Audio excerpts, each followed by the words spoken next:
All right, howdy YouTube. I pulled this rifle out of the safe yesterday because these coyotes out here are chasing the little fawns everywhere, and I got tired of watching it. So I got this thing out because it's nice and quiet, and I can shoot it off the back porch without, making the wife too upset. And I posted a little clip of it on my Instagram, and a couple of people were asking me just to do an overview of this rifle and kind of how I have it set up, because if you don't know what you're looking at, there's a lot going on. So I will give you guys a close-up of the rifle here in just a little bit, and we'll talk about everything from front to back, how I have it set up, why I have it set up, and maybe some little changes that I would make to it if I was going to keep it in this configuration. I am 99.9% sure that this video will get demonetized. So that being said, the only reason I'm able to continue to put out content like this for you guys is because of our partners. So if you don't like the fact that we have partners here at 307 Project, I don't know what to tell you, man, because I love our partners. If it wasn't for our partners like Phorm, I would have probably stopped doing YouTube a long time ago, just to be honest with you, because it would not be a profitable way for me to spend my time. But because we have partners like Phorm, I'm able to come on here and do stuff like this for you guys and not feel like I'm wasting my freaking time. Not to mention, I've been using Phorm products for years anyways, way before they were ever partners with us here at 307 Project. So it's a big deal for me to say that we're partnered with them. If you don't know, this is the only whey protein that I use. It's the only one that I can really stomach, to be honest with you. It mixes well, it tastes good, it sits well with my stomach. This is the Phorm Level 1 protein. I've been using it for years. I highly recommend, if you're gonna supplement anything, you supplement your protein intake. It's really, really hard to get enough protein on a day-to-day basis just eating regular food, if you're trying to build muscle, that is. So this is the Level 1. And then for you guys that aren't trying to get swole, I wanted to tell you about this for endurance athletes. I've also been using this for years. This is the Ultra-Formance. It is a calorie and electrolyte supplement for you guys that like to do more endurance type of exercise and competition, anything from ultra running to long distance bike packing or bike riding.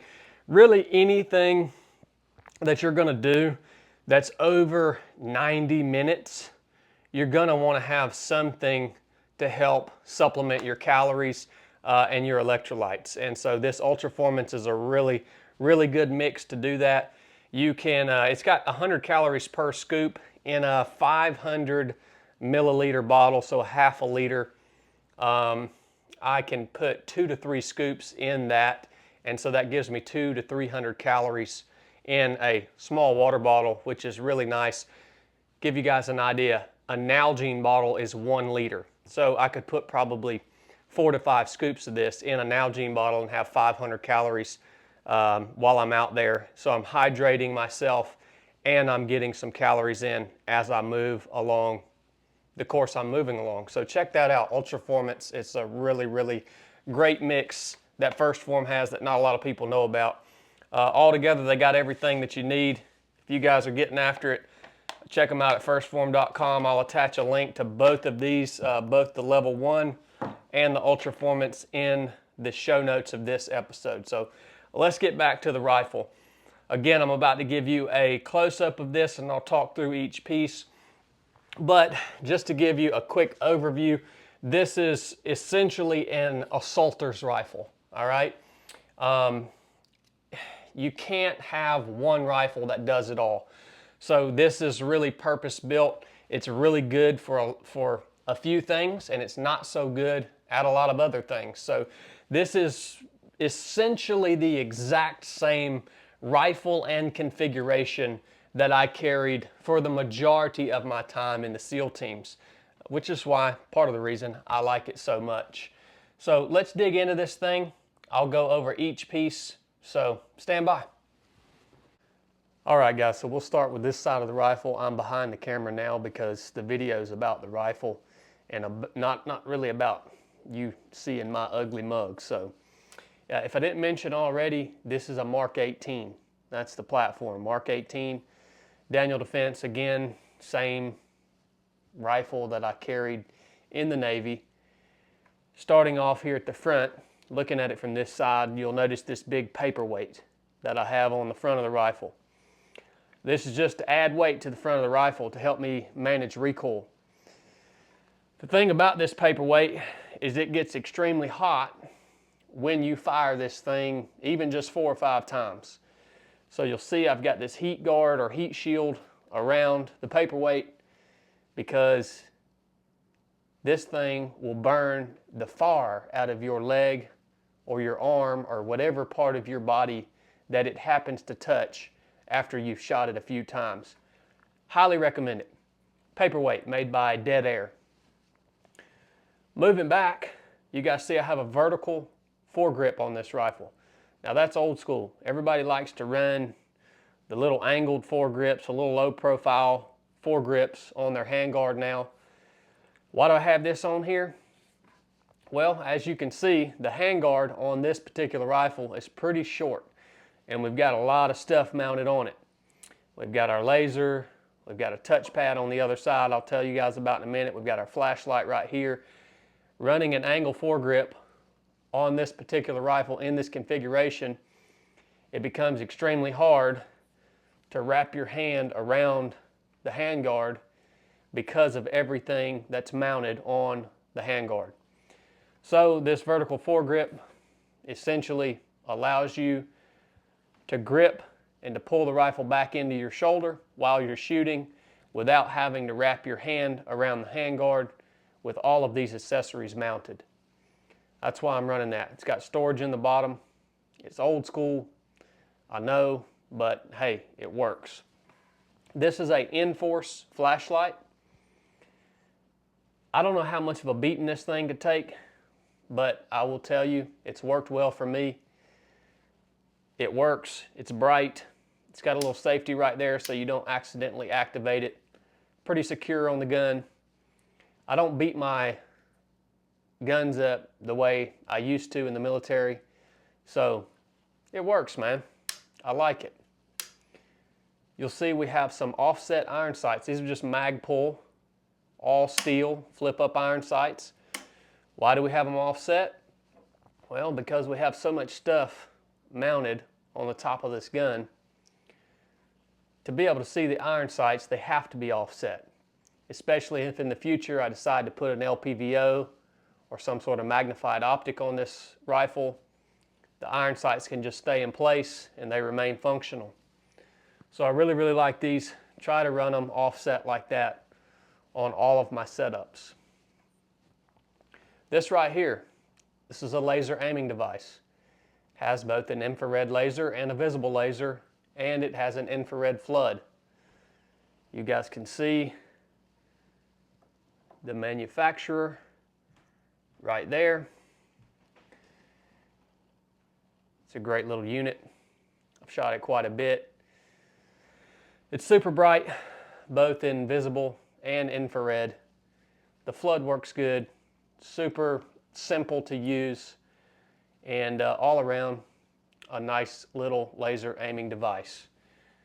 This is a game changer right here. A lot of you guys have never used these before. You don't understand how they're supposed to be used, but I'm going to go ahead and tell you, once you realize how to use these and what they're for, it gives you a tremendous advantage. And I can't go into all of that on YouTube.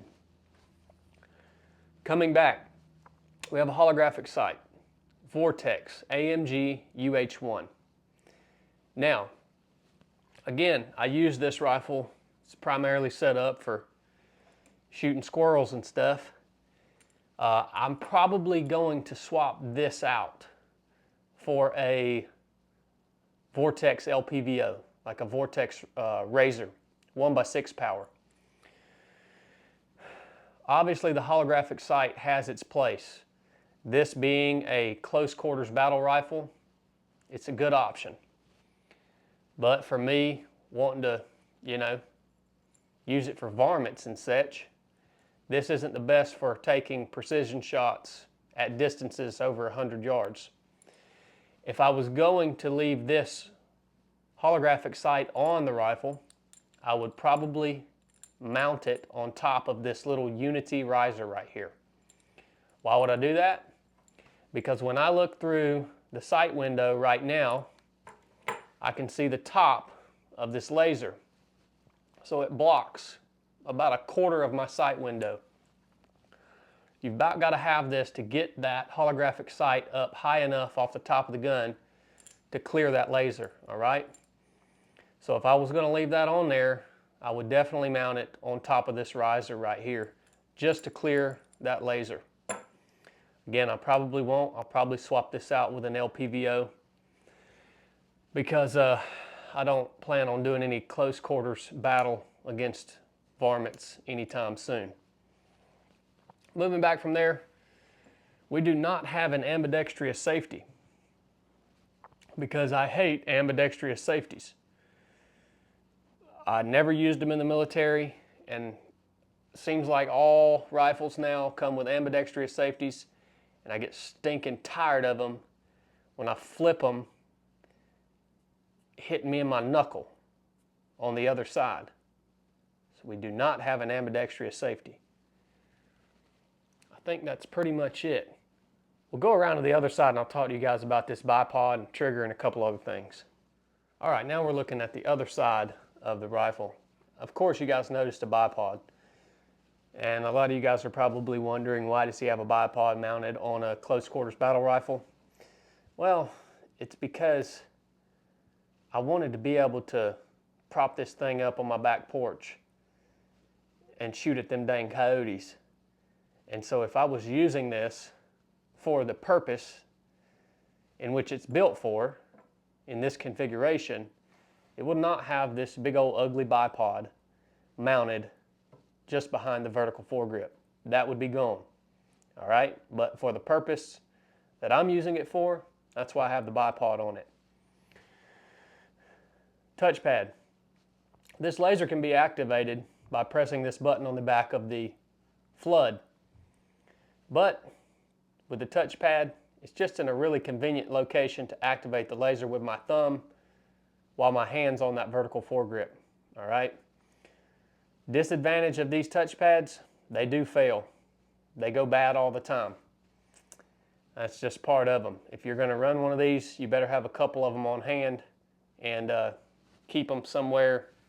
I don't know, probably wouldn't be a bad idea to put one of these in the storage in the bottom of your grip there, because these do go out quite regularly. Of course, you could just use the button here on the back to activate the laser if it did go out, but you would eventually want to get one back on there. So have a few of those on hand.